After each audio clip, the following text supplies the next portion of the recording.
আমার মনে হয় এখানে যারা বীর মুক্তিযোদ্ধারা আছেন এবং আপনিও বলেছেন আমাদের বিরোধী দলে যারা বসে আছেন তাদের মধ্যেও কিছু কিছু মুক্তিযোদ্ধারা আছেন।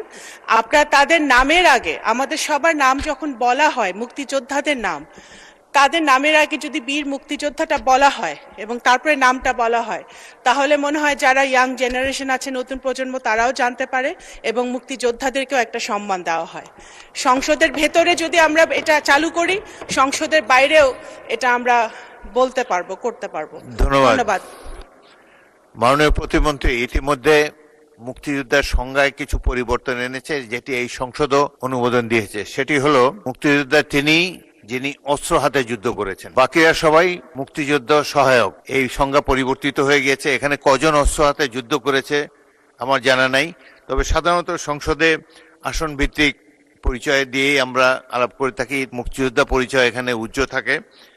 তবুও যদি শিওর হয়ে কারো সম্পর্কে যিনি অস্ত্র হাতে যুদ্ধ করেছেন প্রকৃত মুক্তিযোদ্ধার সংজ্ঞার মধ্যে পড়েন, তাহলে সেভাবে তাকে উল্লেখ করার চেষ্টা করা হবে।